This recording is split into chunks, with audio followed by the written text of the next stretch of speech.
राधे राधे, हरे कृष्ण। आप सभी का दिन शुभ हो। आज आप सुनेंगे आश्विन मास महात्म्य में आगे की कथाएं। उससे पहले जान लीजिए आज के मुहूर्तों के बारे में। आज दिनांक है 16 सितंबर और दिन है मंगलवार और आज आश्विन महीने के कृष्ण पक्ष की 10वीं तिथि पूरा दिन रहने के बाद देर रात 12:21 पर समाप्त होगी। इसके बाद में एकादशी तिथि प्रारंभ हो जाएगी और आज भद्रा भी लग रही है। 16 सितंबर मंगलवार को ब्रह्म मुहूर्त सुबह 4:41 से 5:29 तक रहेगा।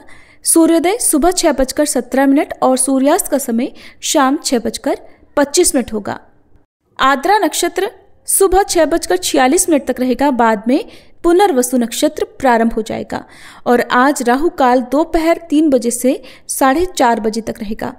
भद्रा के बारे में जान लेते हैं। तो भद्रा 16 सितंबर मंगलवार को दोपहर 12:53 से प्रारंभ होगी और भद्रा की समाप्ति देर रात 12:21 पर हो जाएगी। और इस बार भद्रा का वास स्वर्गलोक में रहेगा। स्वर्गलोक में होने के कारण ये भद्रा पृथ्वीलोक पर अशुभ नहीं मानी जाएगी। अब सुनते हैं आज की कथाएं। बहुत पहले की बात है, एक धनी गृहस्थ के घर में भगवत कथा का बड़ा सुंदर आयोजन हो रहा था। माघ का महीना था, शुक्ल पक्ष की रात का समय था। कथावाचक पंडित जी विद्वान तो थे ही, अच्छे गायक भी थे। बीच बीच में भगवत संबंधी भावपूर्ण पदों का मधुर कंठ से वो गान भी करते। पहले उन्होंने श्रीमद् भागवत के आधार पर संक्षेप में भगवान के जन्म की कथा सुनाई। फिर नंदोत्सव का वर्णन करते करते एक मधुर पद भी गाया। कथा का प्रसंग आगे चला। श्रोतागण व्यवहार की चिंता और शरीर की सुधि भूलकर भगवत आनंद में मगन हो गए, मस्त हो गए। बहुतों के शरीर में रोमांच हो आया, कितनों की आंखों में तो आंसू छलक आए। सभी तन्मय हो रहे थे। भगवान की कथा लीला श्रवण में ऐसा ही तो आनंद आता है, ऐसा ही तो रस आता है। तो कभी भी कथा सुनते समय इस बात की चिंता नहीं करनी चाहिए कि कथा कितनी लंबी है। आपको तो बस अपने मन की आंखों से भगवान की इन सब लीलाओं को मन की आंखों से देखना चाहिए और कथा का श्रवण करना चाहिए। ठीक उसी समय सुयोग देखकर एक डाकू उस धनी गृहस्थ के घर में घुस आया। उसने सोचा, सभी लोग तो कथा सुनने में मगन हो रहे हैं, यही अवसर है कि मैं इस घर से सारा सोना चांदी, सारा धन लूट लूं। और वो चुपचाप सोना चांदी, धन रत्न आदि ढूंढने लगा। लेकिन भगवान की ऐसी लीला कि बहुत कोशिश करने पर भी उस घर में उसके हाथ कुछ नहीं लगा। वो जिस समय कुछ न कुछ हाथ लगाने के लिए इधर उधर ढूंढ रहा था, खोज रहा था, उसी समय अचानक उसका ध्यान उस कथा की ओर चला गया। कथावाचक पंडित जी महाराज उस समय ऊंचे स्वर से कह रहे थे कि प्रातःकाल हुआ। पूर्व दिशा उषा की मनोरम ज्योति और अरुण की लालिमा से रंग गई। उस समय व्रज की झांकी अलौकिक हो रही थी। गौवे और बछड़े सिर उठा उठाकर नंद बाबा के महल की ओर बड़ी इच्छा से, बड़ी कामना से देख रहे थे कि अब हमारे प्यारे श्री कृष्ण हमें आनंदित करने के लिए आ ही रहे होंगे। और ठीक उसी समय भगवान श्री कृष्ण के प्यारे सखा श्री दामा, सुदामा, वसुदामा आदि ग्वाल बालों ने आकर के भगवान श्री कृष्ण और बलराम जी को बड़े प्रेम से पुकारा, अरे ओ हमारे प्यारे कन्हैया, आओ ना। अरे अब तक तुम सो ही रहे हो? देखो तो जरा, गौवें तुम्हें देखे बिना रंभा रही हैं और हम भी कितनी देर से खड़े हैं। चलो चलो, वन में गौवें चराने के लिए चलते हैं। दाऊ दादा, और तुम इतनी देर से क्या कर रहे हो? इस तरह की ग्वाल बालों की पुकार और जल्दबाजी देखकर नंद रानी ने अपने प्यारे पुत्रों को बड़े ही मधुर स्वर से पुकार पुकार कर जगाया। फिर मैया ने स्नेह से उन्हें माखन मिश्री का और तरह तरह के पकवान का कलेऊ करवाकर बड़े चाव से खूब सजाया। लाखों करोड़ों रुपए के गहने, हीरे जवाहरात और मोतियों से जड़े स्वर्णालंकार अपने बच्चों को धारण करवाए। मुकुट में, बाजूबंद में, हार में जो मणियां जगमगा रही थी, उनके प्रकाश के सामने प्रातःकाल का उजाला फीका पड़ गया। इस तरह भली भांति सजाकर नंद रानी ने अपने लाडले पुत्रों के सिर गूंथे और फिर बड़े प्रेम से गौ चराने के लिए उन्हें विदा कर दिया। ये सारी बातें कथावाचक पंडित जी सामने बैठे हुए श्रोतागणों को सुना रहे थे। ये सारी बातें डाकू ने भी सुनी। उस डाकू ने सुनी जो हमेशा धन, रत्न, जवाहरात आदि लूटने के लिए हमेशा लालयित रहता था। उसने बस इतनी ही बातें कथा के बीच में से सुनी और तो कुछ उसने सुना ही नहीं था। अब वो सोचने लगा कि अरे, ये तो बड़ा अनुपम संयोग है कि मैं तो छोटी मोटी चीजों के लिए इधर उधर मारा मारा फिरता हूँ और ये तो अपार संपत्ति हाथ लगने का अवसर है। अरे, केवल 2 ही तो बालक हैं, बालक ही तो हैं, और उनके दोनों गालों पर मैंने 2-2 चपत चढ़े नहीं कि वो खुद अपने गहने निकालकर मुझे सौंप देंगे।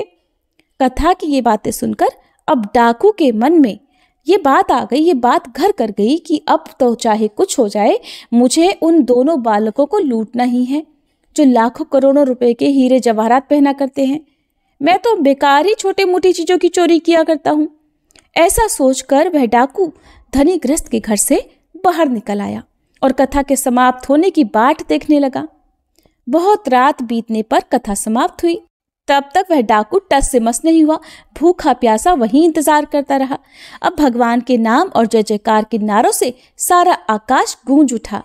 भक्त गृहस्थ बड़ी नम्रता से ठाकुर जी का प्रसाद ग्रहण करने के लिए सब श्रोताओं से अनुरोध करने लगे। प्रसाद बंटने लगा। इधर ये सब हो रहा था, परंतु डाकू के मन में इन बातों पर कोई भी ध्यान नहीं था।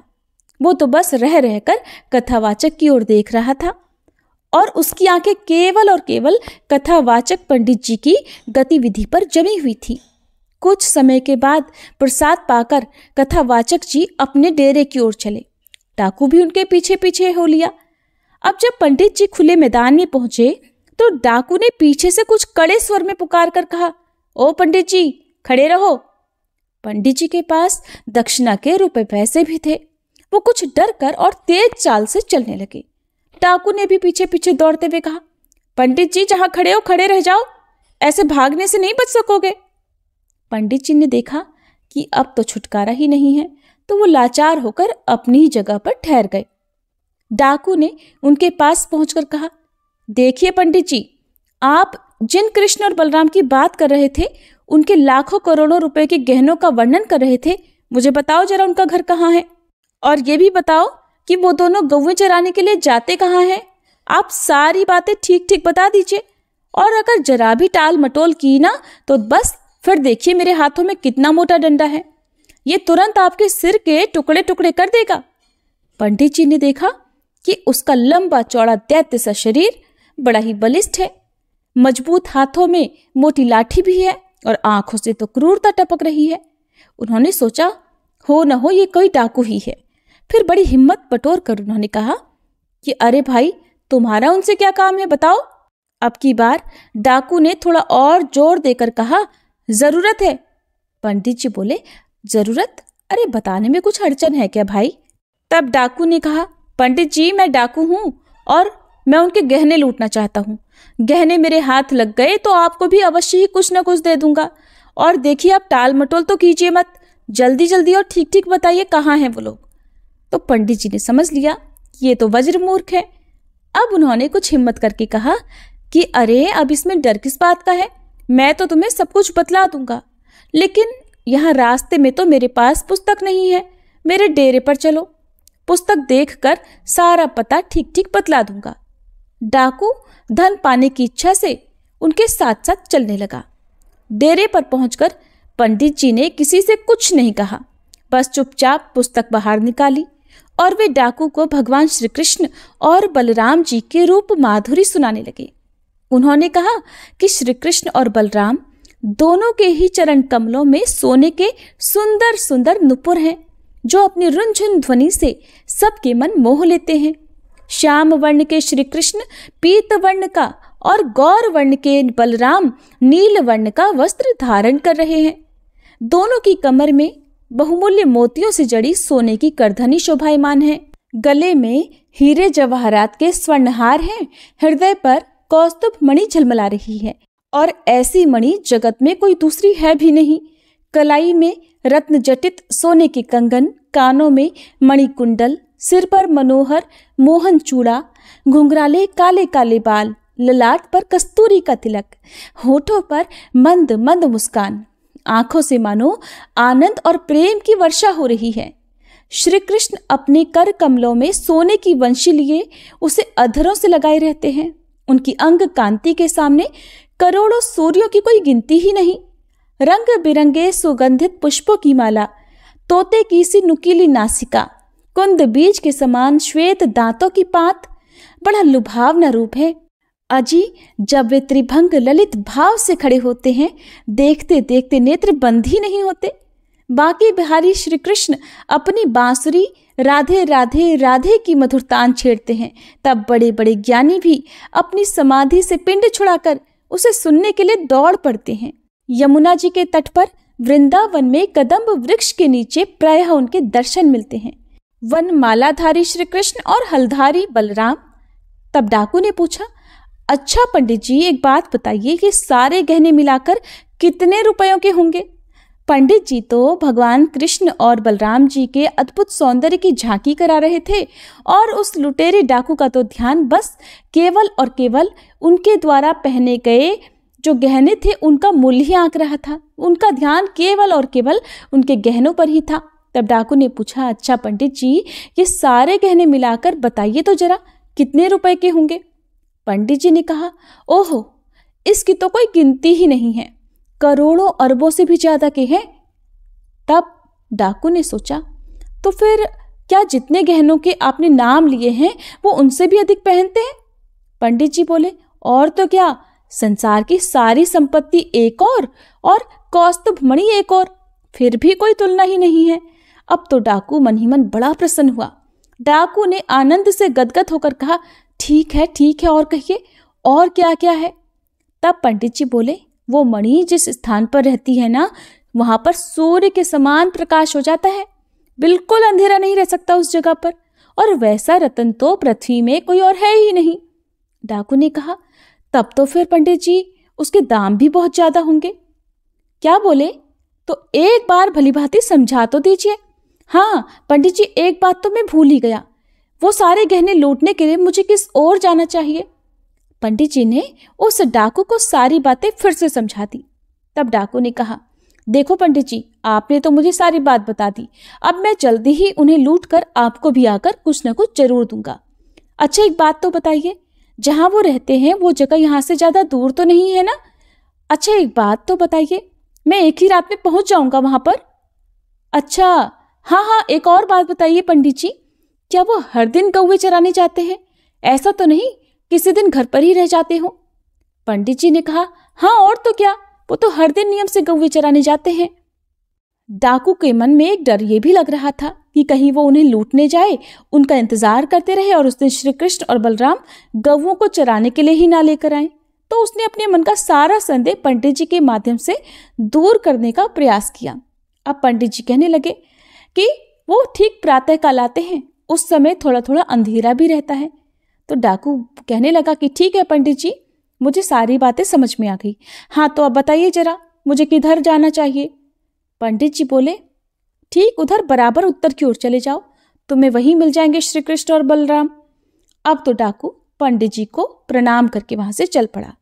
हाँ पंडित जी मन ही मन हंसने लगे, देखो ये कैसा पागल है। अब थोड़ी देर के बाद उन्हें उस डाकू की चिंता होने लगी। सोचने लगे कि ये मूर्ख 2-4 दिन तो ढूंढने का प्रयास करेगा, फिर लौटकर ये कहीं यहीं वापस आकर मुझ पर ही अत्याचार करने लगा तो कहीं ये सोचने लगा कि मैंने जो पता बताया था, जिस तरह की झांकी मैंने करवाई थी, जिस तरह के हीरे जवाहरात मैंने बताए थे, वो सब उसे ना मिला तो फिर वो क्या करेगा? वो तो लौटकर मुझे ही परेशान करेगा। किंतु नहीं, वो बड़ा विश्वासी है, लौटकर आएगा ना तो एक रास्ता और बतला दूंगा। अब तक इतना तो मुझे समझ में आ ही गया है कि वो मुझ पर विश्वास बहुत करता है, और फिर करोड़ों अरबों रुपए के गहने पाने के लिए वो तो किसी दूसरे रास्ते पर भी चला जाएगा, और जब मैं उसे दूसरा रास्ता बता दूंगा तब तक तो मैं कथा समाप्त करके यहाँ से चलता बनूंगा। इससे पिंड छुड़ाने का और उपाय ही क्या बचा है मेरे पास। अब पंडित जी इस तरह की बातें मन ही मन सोचकर कुछ निश्चिंत हो गए। उधर पंडित जी से सारा रास्ता, सारा पता जानकर वह डाकू अपने घर गया। उसकी भूख, प्यास, नींद सब उड़ गई। वो रात दिन गहनों की बात सोचा करता। चमकीले गहनों से लदे दोनों नयन मनहरण बालक उसकी आंखों के सामने नाचते रहते। अब तो डाकू के मन में एक ही धुन थी, उनके गहने लूटना। अब अंधेरा हुआ, डाकू ने लाठी उठाकर कंधे पर रखी और वह पंडित जी की बताई हुई उत्तर दिशा की ओर चल पड़ा। वह उत्तर भी उसकी अपनी धुन का ही था। दूसरों के देखने में शायद तो वो दक्षिण ही जा रहा हो। उसे तो इस बात का भी पता नहीं था कि उसके पैर धरती पर पड़ रहे हैं या फिर कांटों पर। चलते चलते एक जगह पर डाकू की आंख खुली। उसने देखा बड़ा सुंदर हरा भरा वन है और वहां पर एक नदी भी कल कल करती बह रही है। उस नदी का पानी बड़ा मीठा था। उसने सोचा और फिर निश्चय किया कि यही है। परंतु उसने आसपास नजरें घुमाई तो वहां पर कदम का पेड़ उसे दिखाई नहीं दिया। अब उसने सोचा वो कदम का पेड़ जो पंडित जी बता रहे थे वो कहाँ मिलेगा। अब डाकू बड़ी सावधानी के साथ एक एक वृक्ष के पास जाकर कदम को पहचानने की चेष्टा करने लगा। अंत में वहां पर उसे एक कदम का वृक्ष मिल ही गया। अब तो उसके आनंद की सीमा नहीं रही। उसने बड़ी चैन की सांस ली, आसपास आंखें दौड़ाई। एक छोटा सा पर्वत, घना जंगल और गौओं के चरने का हरा भरा मैदान भी दिख गया।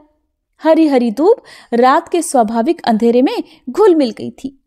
फिर भी उसके मन के सामने गौओं के चरने और चराने वालों की एक छटा छिटक ही गई। जैसा जैसा वृतांत पंडित जी ने बताया था वैसा वैसा कुछ कुछ उसके मन की आंखों के सामने चलने लगा। अब डाकू के मन में एक ही विचार था कि कब सवेरा हो, कब अपना काम बने।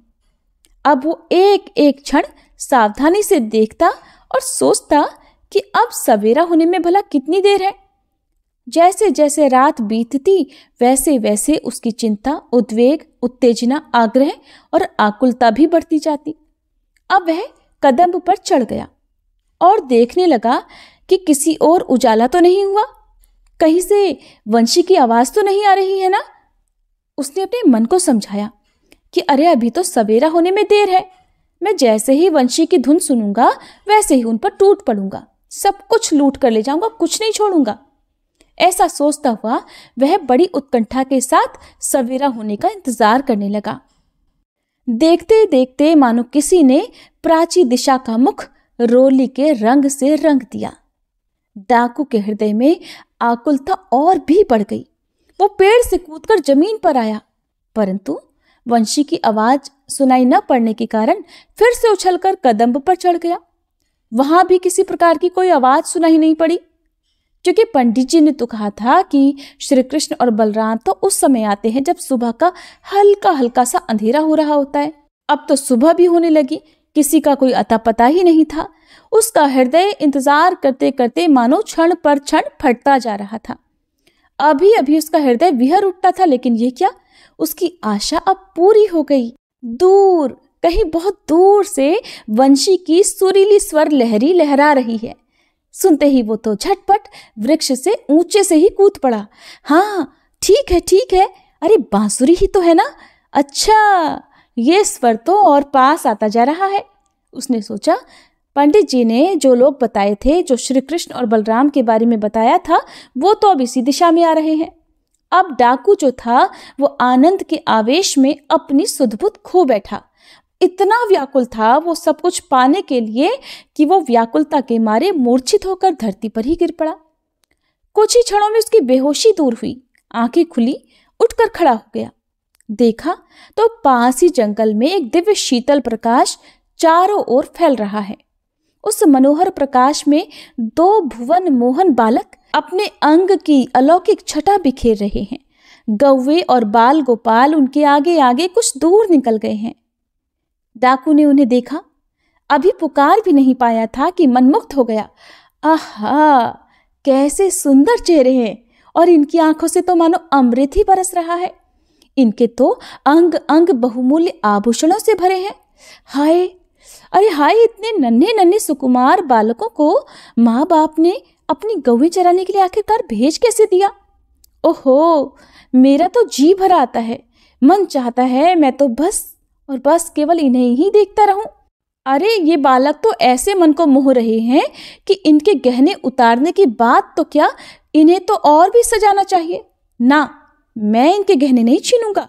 ना ना, गहने, मैं तो बिल्कुल गहने छीन ही नहीं सकता। अरे जब मैं गहने ही नहीं छीन सकता तो फिर भला मैं यहाँ आया ही क्यों, मैंने इतना इंतजार किया ही क्यों। ठीक है, मैं गहने छीन लूंगा, हाँ, लेकिन मैं इन्हें मारूंगा नहीं।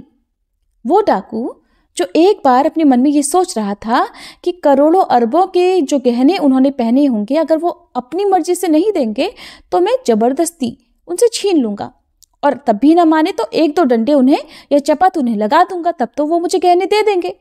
लेकिन अब अपने सामने प्रत्यक्ष उनकी छवि देखकर डाकू के मन में ऐसा आने लगा कि ये इतने सुकुमार बालक, इनकी छवि कितनी निराली है। अरे भला, इनके गहने लूटने की तो बात दूर है, इन्हें तो और गहनों से लाद देना चाहिए, इनका तो खूब श्रृंगार करना चाहिए। फिर उसके मन में आया कि नहीं, मैं तो इतनी रात भर इंतजार करता रहा, अब गहने तो मुझे छीन नहीं पड़ेंगे। हाँ, लेकिन मैं इनके साथ कोई जोर जबरदस्ती नहीं करूंगा, इन्हें बिल्कुल नहीं सताऊंगा, मारूंगा नहीं। फिर अचानक वह सोचने लगा, बाबा रे बाबा, मुझसे ये काम नहीं होगा। धत तेरे की, ये मोह छो कैसा। अरे मैं तो डाकू हूं, डाकू, और एक डाकू के मन में दया। बस मैं अभी गहने छीन लेता हूं। ऐसा कहते कहते वह डाकू श्री कृष्ण और बलराम जी की ओर दौड़ा। उसके मन में ये सारे प्रश्न, ये असमंजस की स्थिति लगातार चल रही है।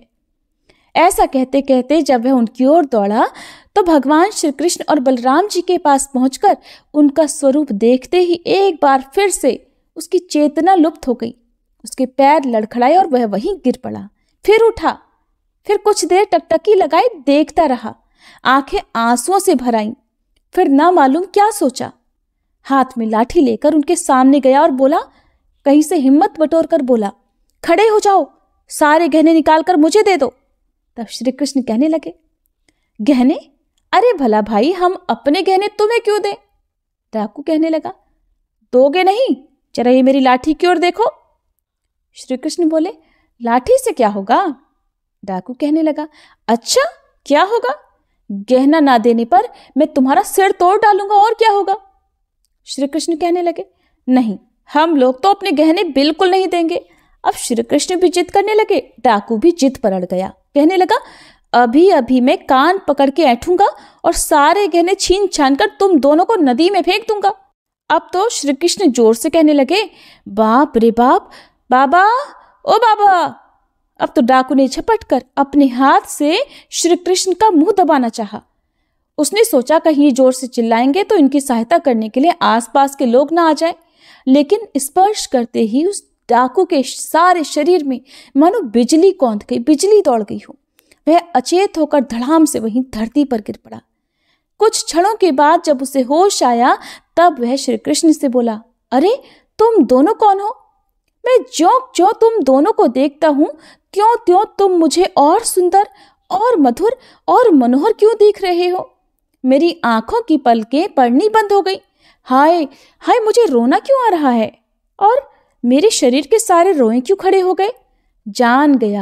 मैं जान गया कि तुम दोनों देवता हो, मनुष्य नहीं हो। श्री कृष्ण मुस्कुराकर कहने लगे, नहीं, हम मनुष्य हैं, हम तो ग्वाल बाल हैं, हम तो ब्रज के राजा नंद बाबा के पुत्र हैं। तब डाकू कहने लगा, आहा, कैसी मनोहर मुस्कान है। अच्छा जाओ जाओ, तुम लोग गौवे चराओ, मैं तुम्हारे गहने नहीं लूटूंगा। जाओ, मेरी आशा दुराशा सब, मेरी चाह आह सारी मिट गई। अब तुम लोग मुझसे बिल्कुल भी मत डरो, मैं तुम्हारे गहने नहीं छीनूंगा। हाँ, बल्कि मैं ये चाहता हूं कि तुम दोनों के सुकुमार अंगों में मैं अपने हाथों से और भी गहने पहनाऊं।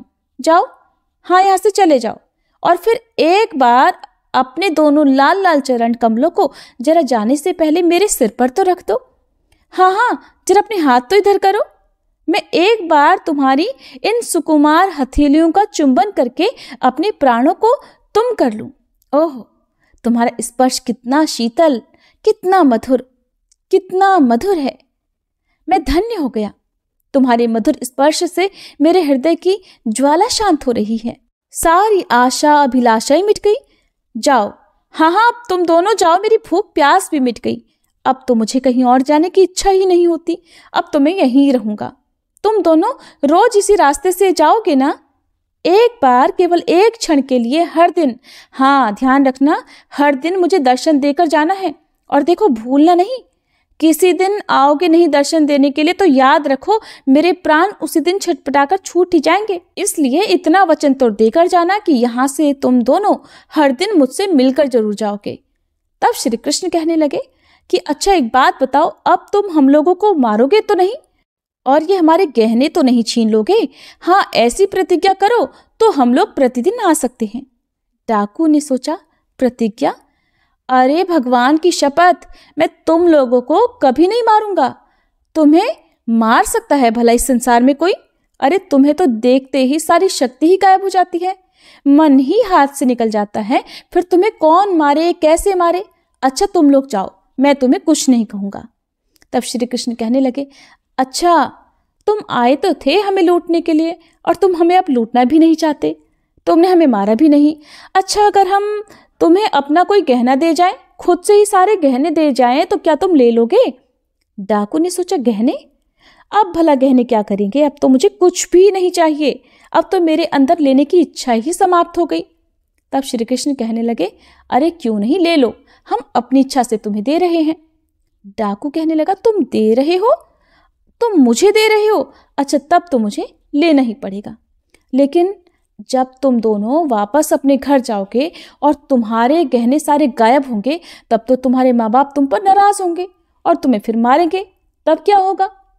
श्री कृष्ण बोले, नहीं नहीं, हम राजकुमार हैं, हमारे पास तो ऐसे बहुत सारे गहने हैं, जाने कितने गहने हैं, तुम चाहो तो तुम्हें और भी बहुत सारे गहने हम दे सकते हैं।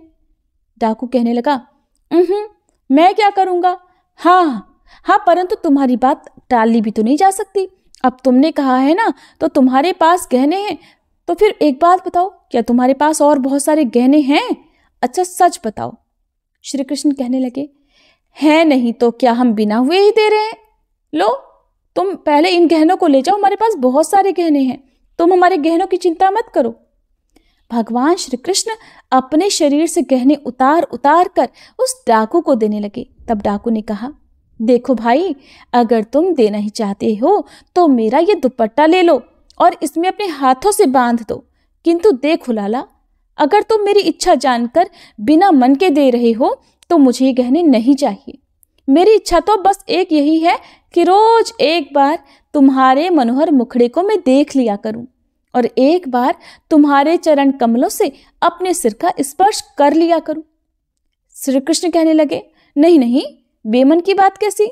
हम तो अपनी इच्छा से खुशी से तुम्हें दे रहे हैं, तुम फिर आना, तुम्हें इस बार और अधिक गहने देंगे। श्री कृष्ण ने डाकू के हाथ से वो दुपट्टा लिया और उस दुपट्टे में सारे गहने बांध दिए। अब डाकू ने गहने की पोटली हाथ में लेकर कहा, क्यों भाई, मैं फिर आऊंगा तो तुम मुझे और गहने दोगे ना? गहने चाहे मत देना, लेकिन अपने दर्शन जरूर दे देना।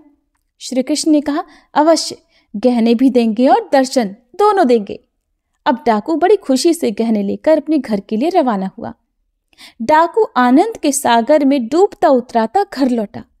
दूसरे दिन रात के समय कथावाचक पंडित जी के पास जाकर उसने सारा वृतांत कहा और गहनों की पोटली ले जाकर उनके सामने रख दी और बोला, देखिए देखिए तो पंडित जी, कितने गहने लेकर आया हूं, आपकी जितनी इच्छा हो ना सारे गहने ले लीजिए, आपको सारे चाहिए आप सारे ले लीजिए, या अपनी इच्छा अनुसार जो जो आपको अच्छा लगे वो गहना आप ले लीजिए। पंडित जी, उसने और गहने देना स्वीकार किया है, पता है, वो ये कह रहा था कि तुम कल फिर आना, मैं कल तुम्हें और ज्यादा गहने दूंगा। पंडित जी ने ये सब सुना तो ये सब देखकर सुनकर हैरान रह गए। फिर उन्होंने बड़े आश्चर्य के साथ कहा कि मैंने जिनकी कथा कही थी उनके गहने तू ले आया? डाकू बोला, तब क्या पंडित जी, देखिए ना, ये खुद देखिए, ये सोने की वंशी, ये सिर का मोहन चूड़ामणि, आपने यही सब तो बताया था ना। पंडित जी ने सुना, हक्के बक्के रह गए। बहुत सोचा, बहुत विचारा, परंतु वे किसी निश्चय पर नहीं पहुंच सके। जो अनादि अनंत पुरुषोत्तम है, बड़े बड़े योगी सारे जगत को तिनके के समान त्याग कर भूख प्यास नींद की उपेक्षा करके सहस्त्र सहस्त्र वर्षों तक ध्यान में मगन रहते हैं, जिनकी कामना करते हैं, परंतु फिर भी उनके दर्शन से वंचित ही रह जाते हैं। उन्हें ये डाकू देख आया, उनके गहने भी ले आया? ना ना, असंभव है, ऐसा तो हो ही नहीं सकता। परंतु ये क्या, ये चूड़ामणि, ये बांसुरी, ये गहने सभी तो अलौकिक हैं, इसे ये सब कहाँ और किस तरह से मिल गए भला? कुछ समझ में नहीं आता। क्षण भर ठहरकर पंडित जी ने उस डाकू से कहा, क्यों भाई, तुम मुझे उनके दर्शन करा सकते हो? तो डाकू बोला, क्यों नहीं, कल ही मेरे साथ चलिए ना। पंडित जी पूरे अविश्वास के साथ केवल और केवल उस घटना का पता लगाने के लिए अगले दिन डाकू के साथ चल पड़े और फिर नियत स्थान पर पहुंच गए। पंडित जी ने देखा एक सुंदर सा वन है, छोटी सी नदी बह रही है, बड़ा सा घास का मैदान और वहीं पास में कदम्ब का वृक्ष भी है। वो वृक्ष तो नहीं है और न ही वो नदी यमुना है, पर है कुछ कुछ वैसा ही। रात बीत गई। सवेरा होने के पहले ही डाकू ने कहा, देखिए पंडित जी, आप तो नए आदमी हैं, आप किसी पेड़ की आड़ में छुप जाइए, वो कहीं आपको देखकर ना आए तो। अब प्रातःकाल होने में देर भी नहीं है, अभी आएगा, देख लेना आप। डाकू पंडित जी से बात कर ही रहा था कि तभी मुरली की मोहक ध्वनि उसके कानों में पड़ी और बोल उठा, सुनिए सुनिए पंडित जी, बांसुरी बज रही है, कितनी मधुर, कितनी मोहक। अरे आप सुन रहे हैं ना? पंडित जी ने कहा, कहाँ जी, मैं तो कुछ भी नहीं सुन रहा। अरे क्या तुम पागल हो गए हो? डाकू कहने लगा, पंडित जी पागल? अरे नहीं, जरा ठहरिए ना, अभी आप उसे देखेंगे तो थोड़ी देर आप इंतजार तो कीजिए, बिल्कुल अभी आप उसे देखेंगे। रुकिए, मैं जरा पेड़ पर चढ़कर देखता हूं कि वो अभी कितनी दूर है। अब डाकू ने कदम के वृक्ष पर चढ़कर देखा, फिर कहा, पंडित जी, अब वो बहुत दूर नहीं है, बस आ ही रहा है। उतरकर उसने देखा कि थोड़ी दूर पर वैसा ही विलक्षण प्रकाश फैल रहा है जैसा एक दिन पहले फैला था। वह आनंद के मारे पुकार उठा, पंडित जी वो है। उसके शरीर की दिव्य ज्योति सारे वन को चमका रही है। पंडित जी कहने लगे, लेकिन मैं तो कुछ भी नहीं देख पा रहा। डाकू कहने लगा, ऐसा क्यों पंडित जी, वो इतना पास है, देखिए ना कितना प्रकाश फैला हुआ है, फिर भी आप उसे नहीं देख पाते।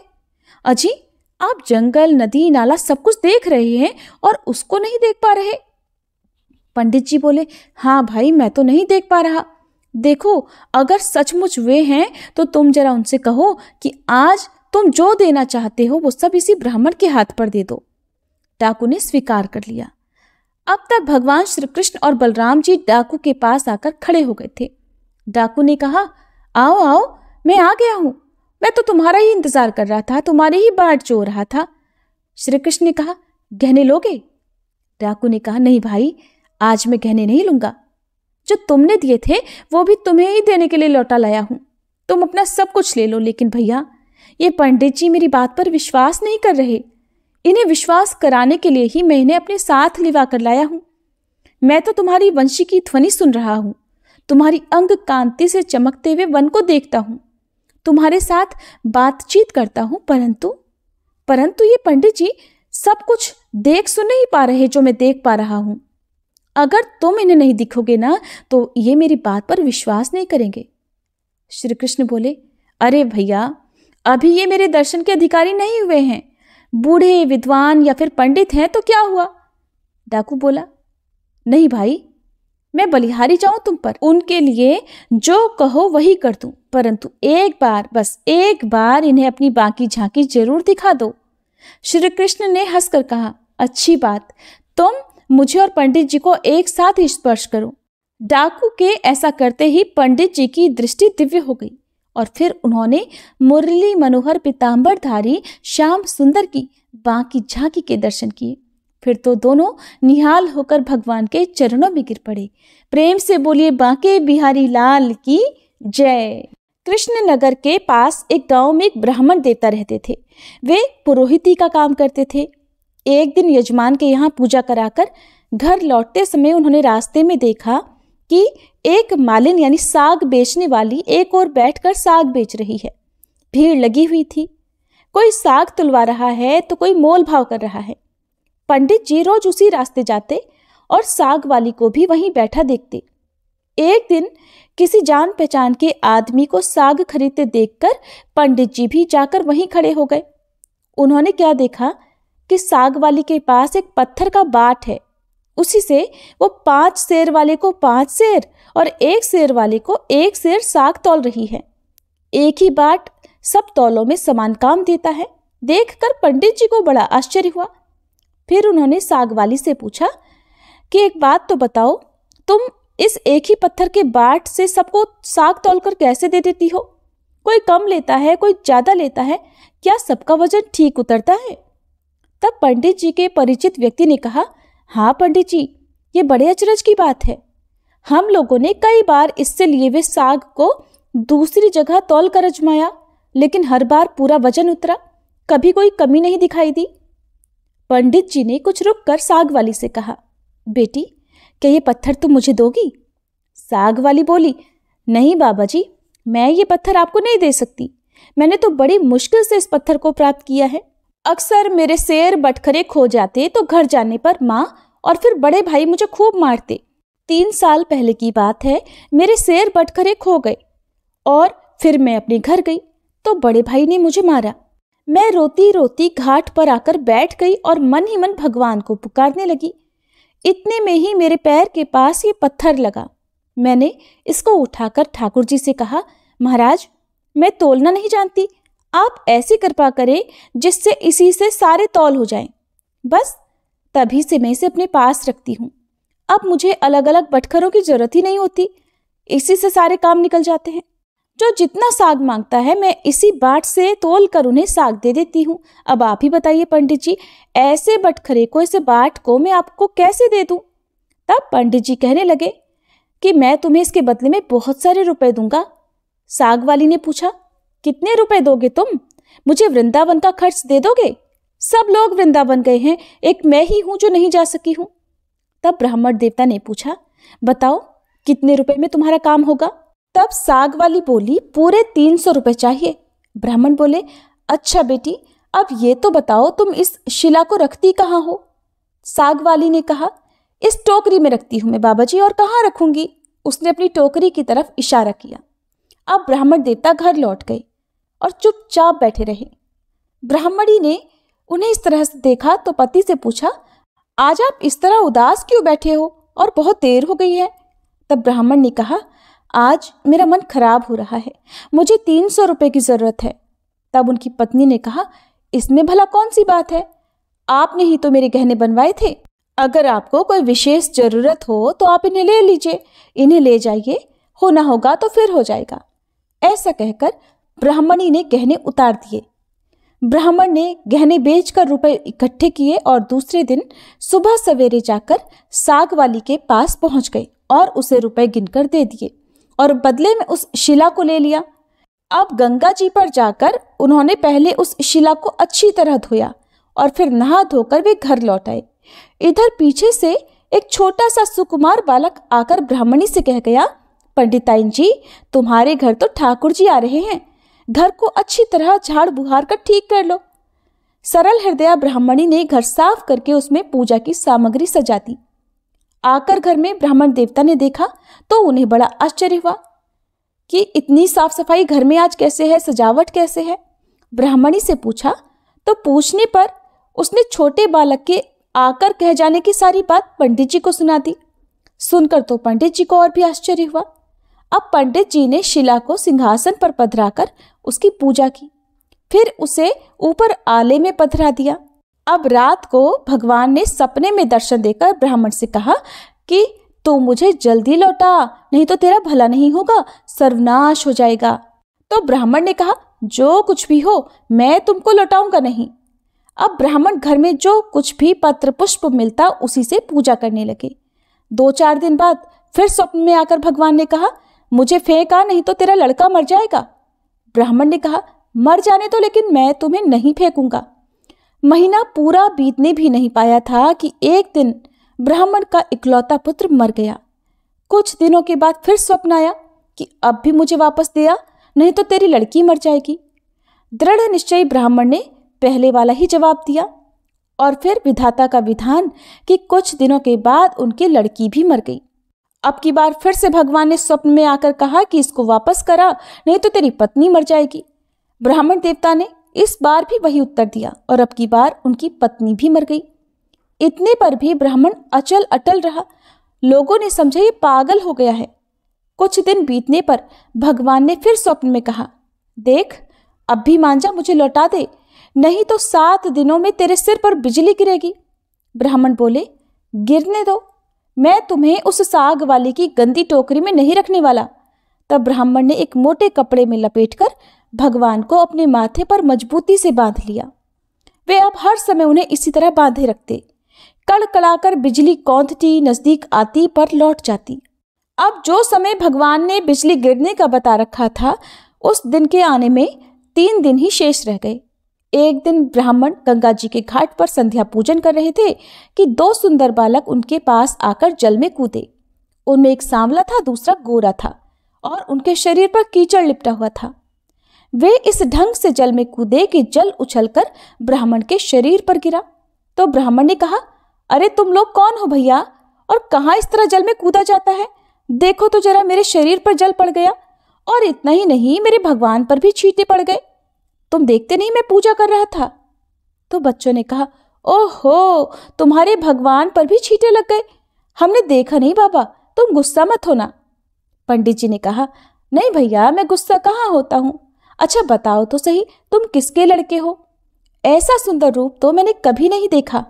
कहाँ रहते हो भैया? आहा, कैसी अमृत घोली मीठी बोली है। तब बच्चों ने कहा कि बाबा, हम तो यहाँ रहते हैं। पंडित जी बोले, भैया क्या फिर कभी मैं तुम लोगों को देख सकूंगा? क्योंकि तुम्हारी छवि तो ऐसी है कि देखने से मन ही नहीं भर रहा। तो बच्चों ने कहा, क्यों नहीं बाबा, आप तो बस पुकारना, हम पुकारते ही तुरंत आ जाएंगे। पंडित जी के नाम पूछने पर हमारा तो कोई नाम ही नहीं है, जिसका जो मन होता है उसी नाम से वो हमें पुकार लेता है। सांवला लड़का ऐसा कहकर बोला। फिर कहने लगा, ये लो मुरली, जरूरत हो तब इसे बजाना, बजाते ही हम लोग आ जाएंगे। दूसरे गोरे लड़के ने एक फूल देकर पंडित जी से कहा, बाबा इस फूल को अपने पास रखना, तुम्हारा मंगल होगा। फिर वे जब तक वहां से चले नहीं गए, ब्राह्मण टुकटुकी लगाए उनकी ओर आंख लगाए देखते रहे। फिर मन ही मन सोचने लगे, आहा, कितने सुंदर है दोनों, पता नहीं फिर कभी इनके दर्शन भी होंगे। ब्राह्मण ने फूल देखकर सोचा, फूल तो बहुत बढ़िया है, कैसी मनोहर गंध आ रही है, पर मैं इसका क्या करूंगा और रखूंगा भी कहाँ? इससे तो अच्छा है राजा को ही दे आऊं, नई चीज है, वो राजी होगा। ऐसा सोचकर पंडित जी ने जाकर उस फूल को राजा को दे दिया। राजा बड़े प्रसन्न हुए। उन्होंने उस फूल को महल में ले जाकर बड़ी रानी को दिया। इतने में ही छोटी रानी ने आकर कहा कि मुझे भी एक ऐसा ही फूल मंगवा दो, नहीं तो मैं डूब मरूंगी। अब राजा दरबार में आए और सिपाहियों को उसी समय पंडित जी को खोजने भेजा। सिपाहियों ने ढूंढते ढूंढते जाकर देखा कि ब्राह्मण देवता सिर पर सिला बांधे पेड़ की छाया में बैठे कुछ गुनगुना रहे हैं। वे उनको राजा के पास लिवा लाए। राजा ने कहा, महाराज, जैसा आपने फूल दिया था ठीक वैसा ही एक और फूल मुझे चाहिए। पंडित जी बोले, राजन, मेरे पास तो वो एक ही फूल था, पर देखिए प्रयास करता हूँ, शायद दूसरा फूल भी मिल जाए। अब ब्राह्मण देवता उन बालकों की खोज में निकल पड़े। अचानक उन्हें मुरली वाली बात याद आ गई। उन्होंने मुरली बजाई। ठीक उसी क्षण गौर श्याम जोड़ी प्रकट हो गई।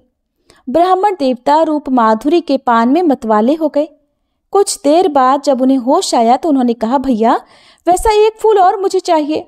मैंने तुम्हारा दिया हुआ फूल राजा को दे दिया था, राजा ने मुझसे वैसा ही एक और फूल मांगा है। गोरे बालक ने कहा कि फूल तो हमारे पास नहीं है, परंतु हम तुम्हें एक ऐसी जगह ले जाएंगे जहां वैसे ही फूलों का बगीचा खिला हुआ है, तुम बस अपनी आंखें बंद करो। ब्राह्मण देवता ने आंखें मूंद ली। बच्चे उनका हाथ पकड़कर न जाने किस रास्ते से बातों बातों में उन्हें कहीं ले गए। एक जगह पहुंचकर ब्राह्मण ने उनके कहने पर आंखें खोली तो देखकर मुग्ध रह गए। बड़ा सुंदर स्थान है, चारों ओर सुंदर सुंदर वृक्ष लता आदि पुष्पों की मधुर गंध से सुशोभित हैं।